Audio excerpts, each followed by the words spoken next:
Salvador, teu livro eu ler. Meus olhos vêm abrir, pois quero ver. Da mera letra além, a ti, Senhor, eu venho a ti, Jesus, meu Redentor.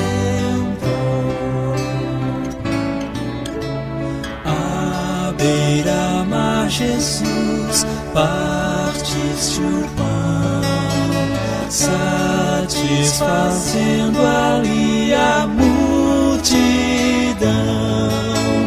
Davi do pão és tu, vem, pois assim satisfazer, Senhor, a mim.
Na presença de Deus derramar, mas só podes fluir o que estás a pedir quando tudo deixares no altar.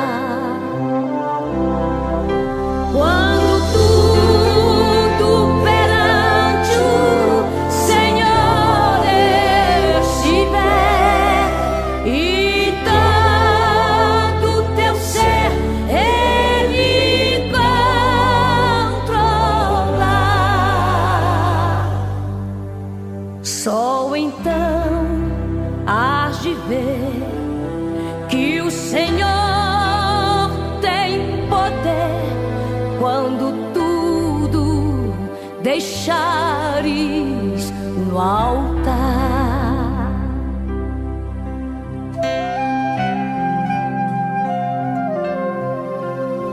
Maravilhas de amor te fará atendendo a oração que aceitar. Bom dia, na paz do Senhor Jesus, que estamos para a nossa escola bíblica, amém, queridos? Hoje nós vamos estudar um dos livros que não tem o nome do seu autor, que é o livro aos Hebreus, amém? Mas ali nós temos instruções preciosas que o nosso Deus deu através daquele escritor, que alguns nomes são citados, mas não temos certeza de nenhum deles, não é? Amém? Bom, aqui estamos para a nossa escola e eu já quero estar orando com você pelos pedidos também que passaram. Amém? Quero desejar a vocês um excelente domingo. Não esqueça dos cultos presenciais, que é muito importante, não é? Nós estamos reunidos na casa do Senhor para adorá-lo como igreja. Amém, queridos? Vamos orar. Pai Celeste, queremos te agradecer pela noite de paz que nos concedeste, Senhor. Eu entrego nas tuas mãos todos os teus filhos que estão comigo nesta aula, aqueles que hão de entrar depois.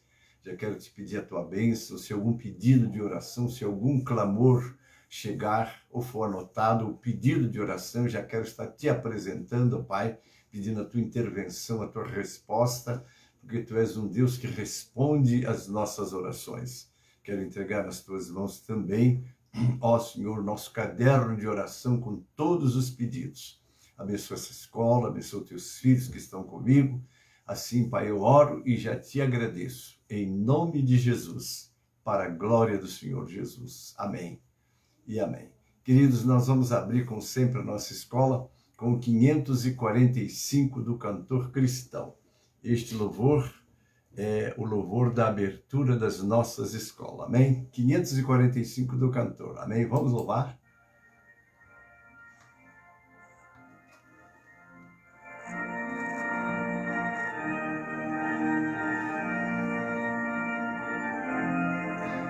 Um abraço, bem-vindo todos em nome de Jesus. Vamos, jovens alunos, escola, a palavra de Deus estudar, boas novas ouvirmos de Cristo, em favores reais alcançar. Oh, vem, vem, vem, vem, sim, vem na escola comigo, ouvir boas novas do céu, boas coisas ali aprendemos, da bendita palavra de Deus. Vamos, jovens alunos, escola, pois queremos louvar ao Senhor, seus conselhos ouvir com respeito, que se ensinam ali com amor. Oh, vem, vem, vem, vem, sim, vem na escola comigo, ouvir boas novas dos céus, boas coisas ali aprendemos, da bendita palavra de Deus.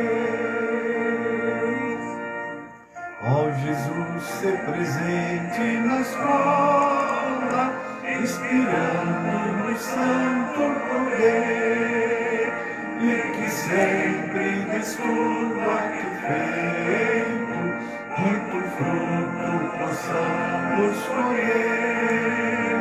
Ó, vem, vem, vem, vem, sim, vem na escola comigo, ouvir boas novas dos céus, boas coisas ali aprendemos, da bendita palavra de Deus. Amém, amados? Então está aí a nossa aula de hoje. Nós estaremos estudando, não é, sobre o livro aos Hebreus. É um livro deveras muito importante, porque vai trazer conselhos àqueles que estavam querendo se afastar, não é, de Jesus, não é, para voltar ao judaísmo. Esse livro foi escrito com este propósito, né? O escritor, que nós não temos o nome, não é? Não temos o nome desse escritor, mas esse homem de Deus foi despertado por amor aos hebreus, porque a pressão era muito forte, não é? Meyer Parleman, naquele livro que ele escreveu, através da Bíblia, livro por livro, ele conta a experiência de que quando um judeu que estava seguindo a igreja voltava para o judaísmo, ele tinha que ir diante da congregação, da sinagoga, e declarar que Jesus era impostor, enfim, negar Jesus como Senhor, não é? Então, vamos agora nos deleitar com tudo que eu captei, fiz uma boa coletânea de informações para hoje estarmos estudando. Vamos lá. Qual é a importância do livro de Hebreus para as igrejas dos nossos dias? Nós temos o texto básico que está aqui no livro de Hebreus, obviamente que é o capítulo 1, não é? Porque é esse que nós vamos estar meditando. Então, Hebreus, no capítulo 1, eu passo a ler com vocês. Amém? São alguns versos, mas eu vou ler porque nós hoje vamos estar meditando nesses 14 versículos, né? Diz assim: havendo Deus antigamente falado muitas vezes e de muitas maneiras aos pais pelos profetas, a nós falou-nos nesses últimos dias pelo Filho, a quem constituiu herdeiro de tudo, por quem fez também o mundo, o qual, sendo o resplendor da sua glória e a expressa imagem da sua pessoa, sustentando todas as coisas pela palavra do seu poder, havendo feito por si mesmo a purificação dos nossos pecados, assentou-se à destra da majestade nas alturas, feito tanto mais excelente do que os anjos, quanto herdou mais excelente nome do que eles. Porque a qual dos anjos disse jamais: Tu és meu filho, hoje te gerei. E outra vez: Eu lhe serei por pai e ele me será por filho.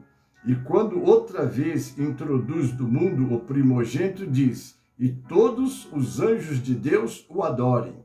E quanto aos anjos diz: O que de seus anjos traz ventos, e dos seus ministros labaredas de fogo. Mas do Filho diz: Ó Deus, o teu trono subsiste pelo século dos séculos. Cetro de equidade é o cetro do teu reino.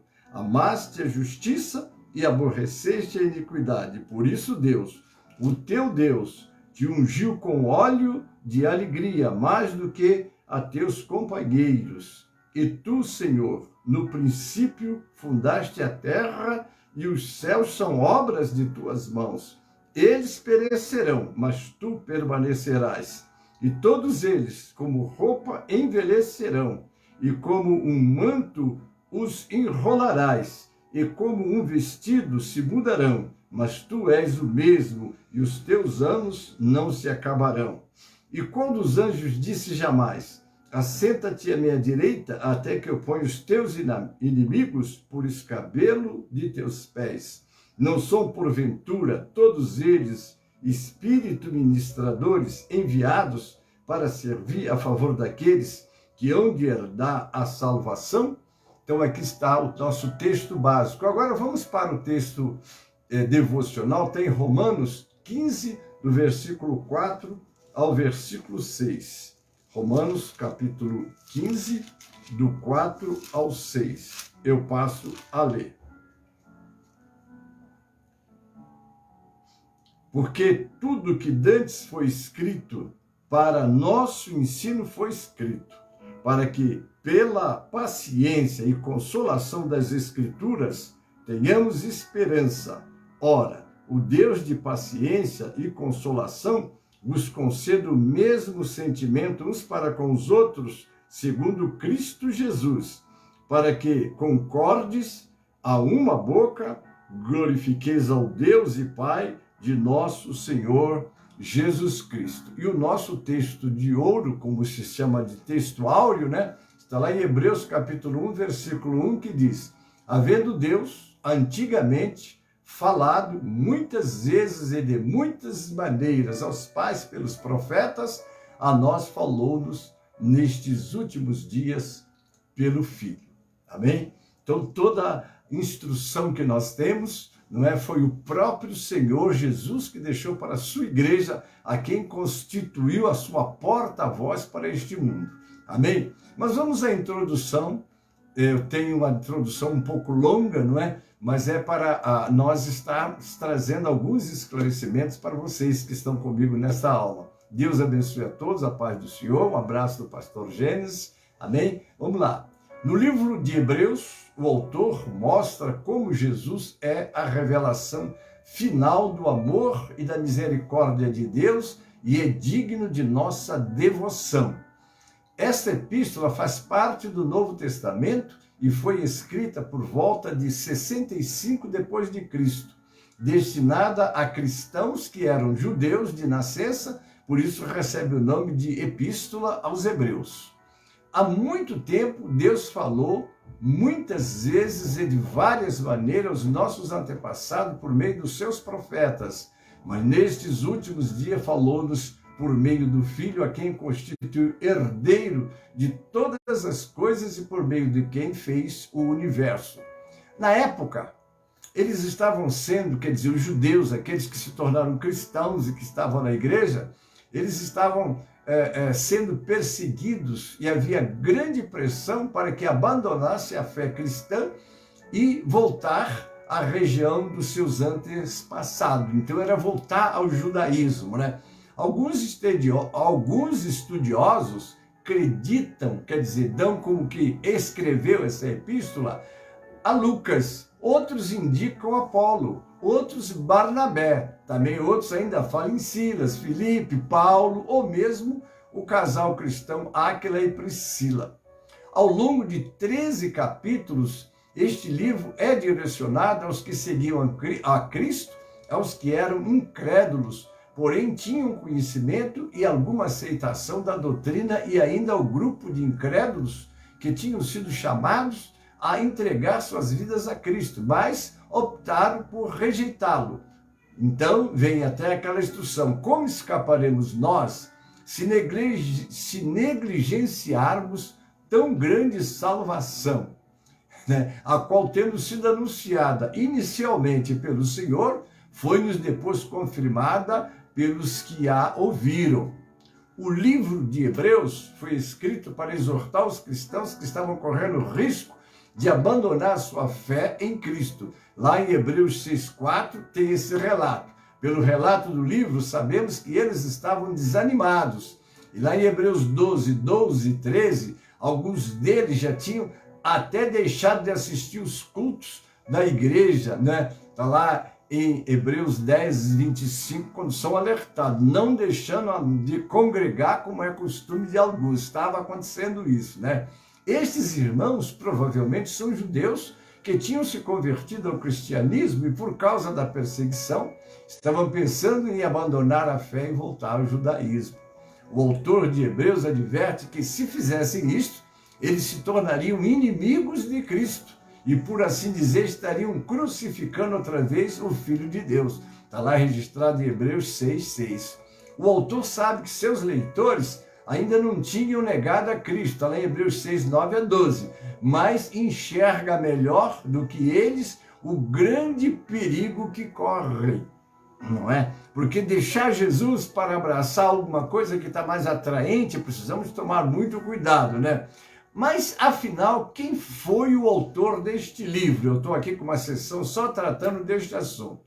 O que sabemos com certeza é que o livro é anônimo. O autor não se identifica. Você tem carta de Paulo, carta de Tiago, Judas, e por aí vai as cartas dos que escreveram, tem lá o seu autógrafo. Mas essa carta ficou sem uma identificação do seu autor. Porém, existem várias teorias quanto à autoria. Alguns falam que o apóstolo Paulo, Barnabé, Apolo e Priscila, como já falamos, né? Também sabemos que o autor e os seus leitores pertencem à segunda geração de cristãos, está lá em Hebreus 2:3. Os primeiros líderes já haviam morrido e o autor pede que obedeçam seus líderes atuais, está lá em Hebreus 13:17. Obedecer aos nossos pastores, né? É mais para frente, né? Muito bem. A data mais provável da inscrição deste livro é 65 e 85 depois de Cristo.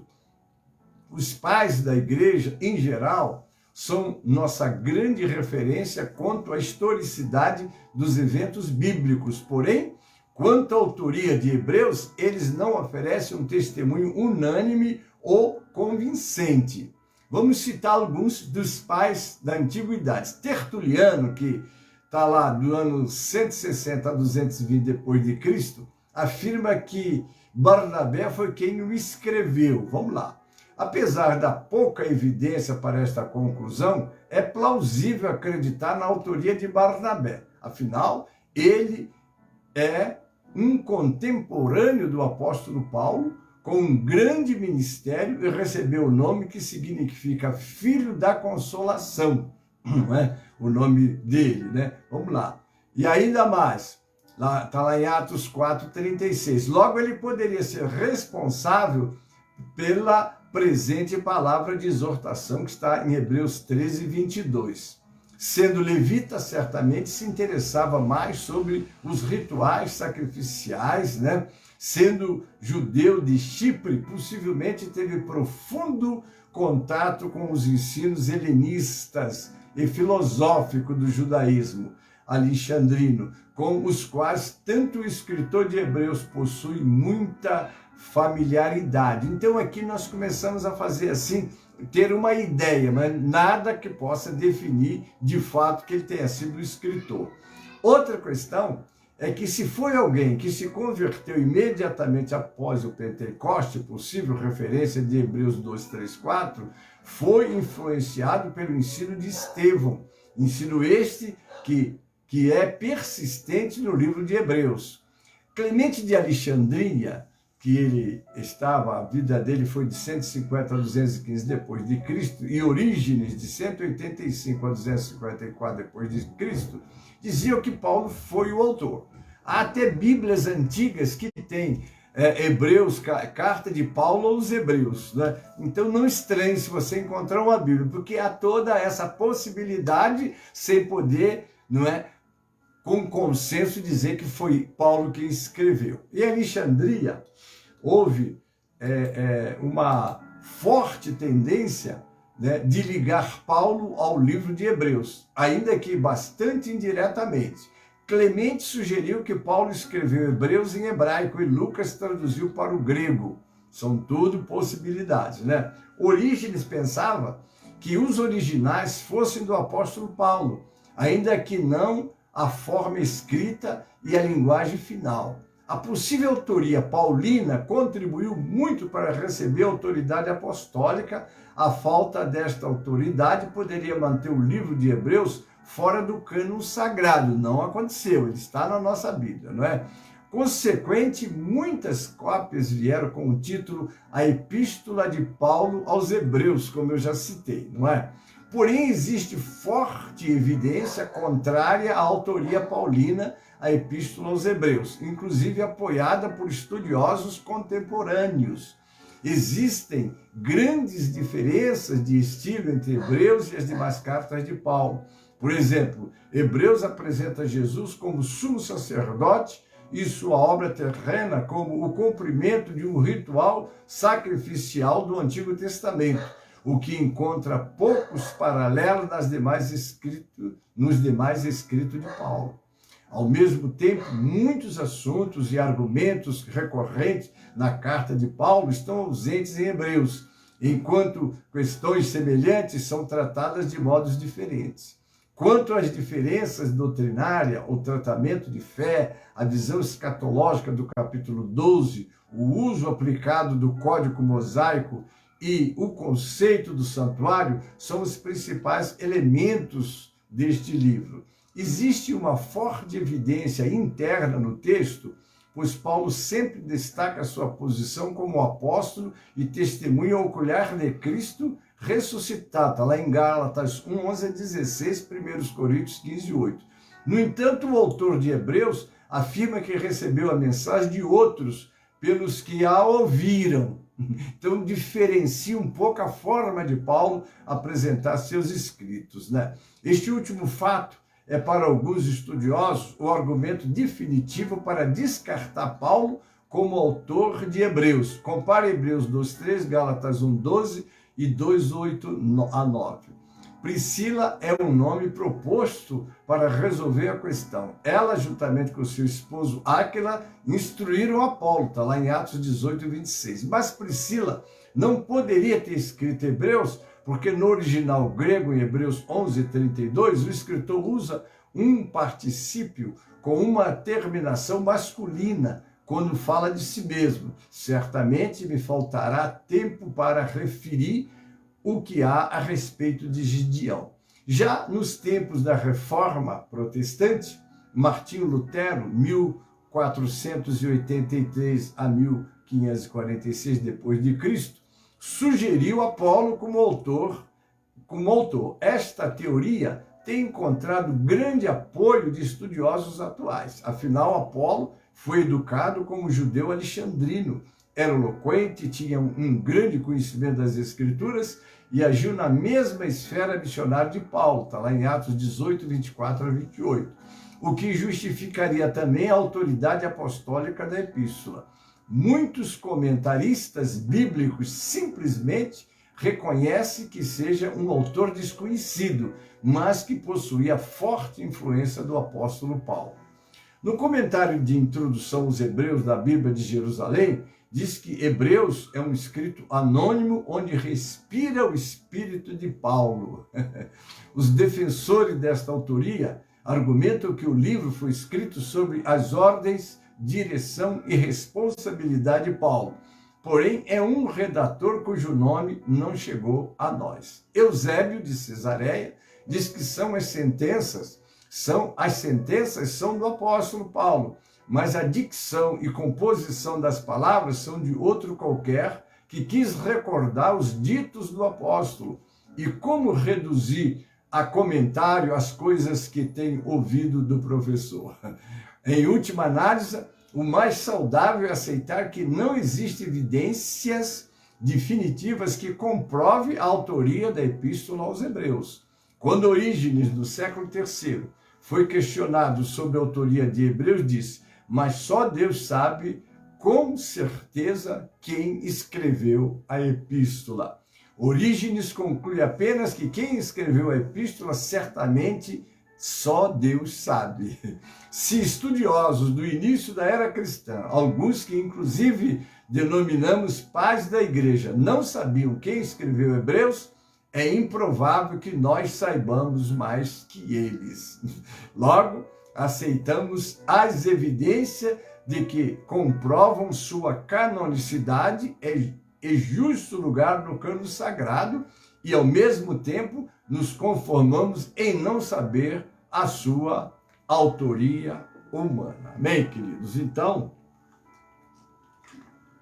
o que nós deixamos para vocês ao iniciar o estudo deste livro é que a autoria ou o autor vai ficar sempre naquela, só Deus sabe, não é? Porque não tem como afirmar com certeza o que a Bíblia não fala com clareza, né? Nós não temos, não é? Alguns, né, colocam Hebreus, carta de Paulo aos Hebreus. Muito bem, eu não posso mandar apagar nem tirar, quem sou eu, quem é você, não é?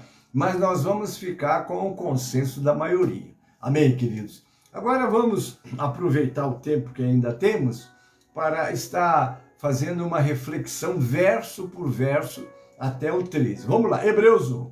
A expressão muitas vezes se refere a períodos da história do Antigo Testamento e muitas maneiras se refere aos diferentes métodos que Deus usou para se comunicar, entre os quais visitações, sonhos, sinais, parábolas e acontecimento, como está em Isaías 28:10. Então, como Deus se manifesta, Ele quer trazer a nosso conhecimento as boas experiências, não é, que nós devemos de ter. O que? Primeiro ensinamento que essa epístola deixa para a igreja atual é não deixar Cristo em absoluto em nenhum momento, por nenhuma religião que apareça, ou seguir homens. Nós temos que sempre que ser, eu repito sempre essa palavra, bereanos. Os bereanos foram mais nobres do que os de Tessalônica, porque examinavam sempre nas Escrituras o que os apóstolos estavam ensinando, para ver se estava de acordo com as Escrituras. Precisamos tomar esse cuidado sempre. Vamos lá, outra frase, pelo Filho. Essa expressão poderia ser traduzida como por uma pessoa tal como um filho. A ênfase aqui se dá no caráter da revelação. É uma revelação do Filho. Nem tanto sobre o que ele disse, mas sobre o que ele é e o que fez. Que o propósito deste livro de Hebreus é mostrar aqueles que estavam deixando a fé na igreja para seguir o judaísmo, que eles não deviam fazer isso. Vamos ao verso 2. Herdeiro de tudo, ô glória, não é? Jesus é o herdeiro de todas as coisas, pois é o próprio eterno Filho de Deus. Nós vamos ler agora com vocês aqui o que Isaías profetizou. Vamos lá, 700 anos antes de Cristo. Vamos lá, capítulo 9, verso 6. Porque o menino nos nasceu, um filho se nos deu, e o governo está sobre os seus ombros, e ele será chamado Maravilhoso, Conselheiro, Deus Forte, Pai da Eternidade e Príncipe da Paz. Vamos lá, o verso 7. Ele estenderá seu domínio e haverá paz sem fim sobre o trono de Davi e sobre o seu reino, estabelecido e mantido com justiça e retidão desde agora e para sempre. O zelo do Senhor dos Exércitos fará isso. Vamos ao verso, agora já li os 2 versos, né? Vamos agora para um outro profeta, Miqueias. Miqueias, no capítulo 5, versículo 2, ele diz assim: mas tu, Belém, Efrata, embora pequena entre as clãs de Judá, de ti virá para mim aquele que será o governante sobre Israel. Suas origens estão no passado distante, em tempos antigos, quer dizer, de eternidade. Sua herança, agora nós estamos lendo, sua herança e o domínio universal há de reinar sobre tudo. Romanos 4,13. Não foi mediante a lei que Abraão e a sua descendência receberam a promessa de que ele seria herdeiro do mundo, mas mediante a justiça que vem da fé. Lá em Apocalipse 11,15 diz: o 7º anjo tocou a sua trombeta e houve fortes vozes dos céus que dizia: o reino do mundo se tornou do nosso Senhor e do seu Cristo, e ele reinará para todo sempre. Foi ele também que fez o mundo. A palavra grega para mundo pode significar também séculos. Assim, mundo indica aqui tanto todo o universo criado, quanto o tempo todo ao longo de todas as épocas. O Filho é o Senhor de toda a história, controla o universo ao longo de toda a história como o mediador junto ao Pai. Ele é o mediador entre Deus e os homens. Não adianta você procurar Maria para interceder por você, que Maria, como ela diz, meu Salvador e meu Senhor. Ela está na glória porque foi uma serva como você é serva e todos nós. Ela teve um privilégio, por isso que seria, como de fato é chamada, bem-aventurada, mas não é mãe de Deus, porque primeiro é que Deus não teve pai, né? Nem mãe, né? Ela foi uma serva, cedeu o útero para o Filho de Deus nascer.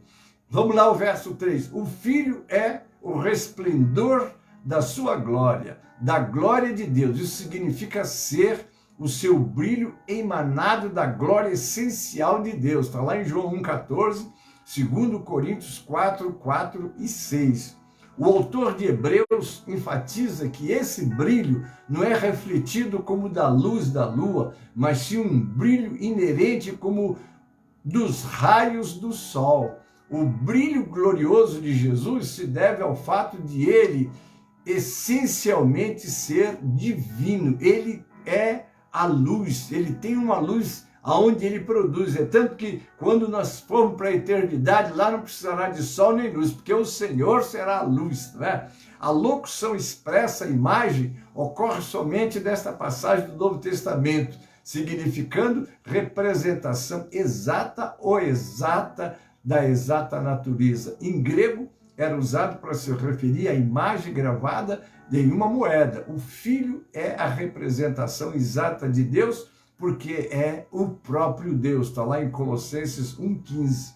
Na verdade, a palavra grega traduzida aqui por pessoa significa natureza ou ser. Como disse Jesus, quem me vê a mim, vê o Pai. Que ele era e é a imagem do Pai. Está lá em João 14,9. Sustentando significa suportando ou carregando, em alusão ao movimento ou progresso em direção ao fim. É ele que sustenta e que carrega todas as coisas. O Filho não somente criou o universo mediante a sua poderosa palavra, mas também mantém e dirige o seu curso. E ele o governa, é ele o governante do universo. Você vê esses milhares que estão por aí, está tudo no controle dele. Não tem ninguém que fez ou criou alguma coisa. Tudo vem de Deus e é para a glória dele. As leis da natureza são suas e opera sobre o seu comando. Falar em lei de natureza, seja translação, seja rotação. Um dia ele mandou parar, não é? Josué pediu: Senhor, para o sol, para a lua, e ele parou. E foi acrescentado, né? Ele precisava para guerrear, ele precisava da claridade, e Deus ouviu a oração. deste homem de Deus, porque quando o homem de Deus está a serviço de Deus, Deus está com ele. Se ele pede alguma coisa, mesmo que seja, vamos dizer assim, difícil de nós até entendê-lo, porque a gente sabe que tudo acontece, né? Não é a terra, mas eles para sol, para a lua, não é ele que para, é a terra que faz essa translação e rotação, mas não importa, o que ele pediu foi atendido, né? E o texto diz, e ficou por quase um dia inteiro, e alguém disse lá na NASA, lá nos Estados Unidos, que tem um dia perdido no espaço que não entrou no calendário, e que a Bíblia era quase um livro completo, porque ela disse que quase um dia, e lá foram pesquisar e encontraram naquela vez que o profeta Isaías disse para Ezequias, né, quando foram aumentados os seus dias em 15 anos, né, que ele perguntou, pode o relógio de Acais voltar a tantos graus? Né, e deu lá os graus, e eles somaram os graus do relógio de atrás, que recuou, voltou, porque ele não pode, uma sombra que está acontecendo com o dia, né, ela não volta, ela vai crescendo porque o sol vai tomando a sua posição, pois recuou tantos graus, na minha memória não me dá, são 15 graus, não sei, foi uma quantidade de graus que completou o dia, que então eles entenderam que este livro sagrado, quando questionado pelos intelectuais, eles se dobram porque é a palavra de Deus e a verdade. Mas ele parou, porque ele o quê? Porque as leis da natureza são suas e operam sobre o seu comando. Ele pode mandar um dia aumentar ou diminuir, é ele que está no poder, no controle de todas as coisas. Por isso que ele disse, quando estava no mar e aquela tempestade se levantou, que o mar quietasse, que houvesse o vento parasse, enfim. Então nós vemos que ele tem, não é que ele tinha, ele tem todo o poder nas suas mãos. Não é? Muito bem, a glória da redenção é muito maior do que a glória da criação. Aí nós já vamos entrar no plano redentor do Senhor nas nossas vidas. O Filho de Deus não veio para nos ofuscar com seu esplendor, mas para purificar, nos purificar dos nossos pecados. Ele assentou-se, né? Sentou-se, sugere o ato formal de assumir o ofício de sumo sacerdote, em contraste com o sacerdote levítico, que jamais poderia dar por terminado o seu trabalho e então se assentar. Não é? O trabalho dos sacerdotes levíticos continuaram e continuavam, porque eles tinham que estar repetindo sempre o mesmo sacrifício. O Senhor, com um sacrifício, concluiu todo o que ele veio fazer, como está lá em Hebreus 10, 11 a 13. Encontramos no Antigo Testamento um santuário sem assentamento, mas no Novo Testamento um Salvador assentado. Vamos para o verso 4. O Filho é mais excelente do que os anjos, ou seja, tem posição mais elevada por estar sentado à direita de Deus o Pai. É o verso 3. E devido à sua herança eterna, o Filho obteve um nome maior do que dos anjos. Este retrato majestoso fortalece o dramático convite em Hebreus 4,16, para que cheguemos com confiança ao trono da graça, à presença do Filho. Agora vamos, capítulo 1, versos 5 a 14. O autor de Hebreus usa 7 citações do Antigo Testamento para explicar por que o Filho é superior aos anjos. Vamos ao 5 agora. Anjos são filhos coletivamente no sentido de que foram criados por Deus, está lá em Jó 1, verso 6. Mas Cristo é o único e eternamente o Filho. Ele é superior aos anjos. Hoje te gerei. Provavelmente se refere ao dia em que Cristo assentou-se à direita do Pai, após consumar o seu trabalho na terra como Messias. Nesse dia, o Filho eterno participou da plena experiência de sua filiação. Eu lhe serei por pai. Esta passagem cita 2 Samuel 7,14, sendo uma profecia de Cristo como pessoa eterna em quem a linhagem e o reino davídico culminam. Agora vamos para o verso 6. E quando outra vez introduz no mundo, é uma referência à volta de Cristo. O primogênito se refere à sua posição, significando aquele que está acima de todos os outros. É o Salmo 89, 27.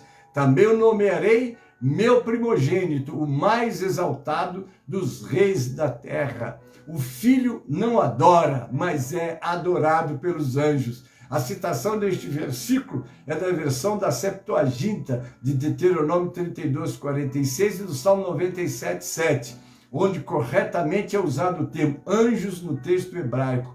O que os anjos adorem o filho quando for coroado como rei sobre toda a terra, Hebreus 2:5-9, depois de levar a vingança sobre os seus inimigos e restaurar o seu povo. Vamos para o verso 7.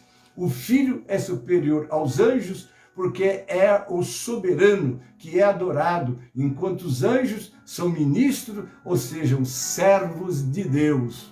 O autor de Hebreus cita o Salmo 104, porque esse salmo relaciona os anjos em uma longa lista da criação que Deus soberanamente controla. Vamos para o verso 8. Ó Deus, Jesus Cristo recebeu o grau de divindade plena. O Filho tem um trono eterno, o que significa que possui um reino eterno. Vamos para o verso 9. Companheiros provém de uma palavra que quer dizer amigos, próximos ou parceiros. O conceito dos crentes como companheiros de Cristo é fundamental em Hebreus 3:1, 14, 6:4 e 12:8. O termo se refere àqueles que serão participantes com Cristo do seu reino. Olha que honra, olha que glória para aqueles que estão formando a igreja com o Senhor. Assim como o filho que obteve o direito de reinar e jubilar graças à sua vinda íntegra, assim também obterão seus companheiros, os crentes, que vivam vida santa e que hão de reinar com o Filho em seu reino. Agora vamos para o verso 10 e 12. O contexto do Salmo 102, de onde esses versos foram extraídos, indica claramente que o Senhor é aquele que haveria de vir para Israel e para as nações. É o Salmo 102, 12 a 16. O Salmo só pode estar se referindo, portanto, a Jesus, a segunda pessoa da Trindade, o único que veio em carne. Jesus é um ser divino, feito humano. O universo perecerá, está lá em 2 de Pedro 3:10 a 13, Apocalipse 21. Mas o Filho permanecerá para sempre. O universo mudará, mas o Filho permanecerá o mesmo. Oh, glória, hein? Vamos ao verso 13. Cristo se assentou à destra de Deus até a vitória final sobre todos os seus inimigos. Está lá em 1 Coríntios 15, 25 a 28. Vamos lá para o verso 14. Os anjos são meros servos, verso 7, atuando em favor daqueles que hão de herdar a salvação. Salvação aqui não se refere à justificação, porque o verbo está no futuro, não no passado. Refere-se à condição dos crentes quando vierem a herdar o reino e a reinar com Cristo como recompensa pelo seu serviço ao Filho. Está lá em Hebreus 9, 28, Colossenses 3, 24. E eu termino aqui. O autor está falando sobre o mundo futuro, Hebreus 2, 5. Outras referências à salvação, em Hebreus 2, 3, 10, 5, 9, 6, 9, provavelmente também dizem respeito ao futuro fim. Amém, amigos? Assim nós estamos encerrando a nossa aula, ou a nossa palavra sobre o primeiro capítulo do livro de Hebreus. Amém, queridos? A sequência é grande, há muito a trabalhar, muito a aprendermos, mas que Deus te abençoe. Vamos chamar agora o louvor, né? O louvor que é sobre o nosso encerramento. Abre o seu cantor aí, no 137 do Cantor Cristão, e agora vamos adorar o Senhor com este louvor. 137 do Cantor Cristão. Amém?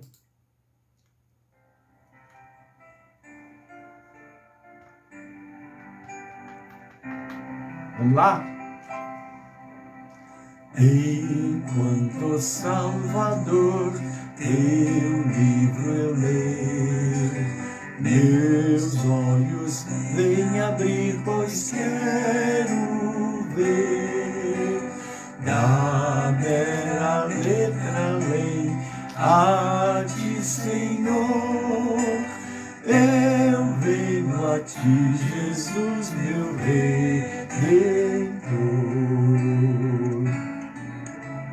À beira-mar, Jesus partiste o pão, satisfazendo ali a multidão.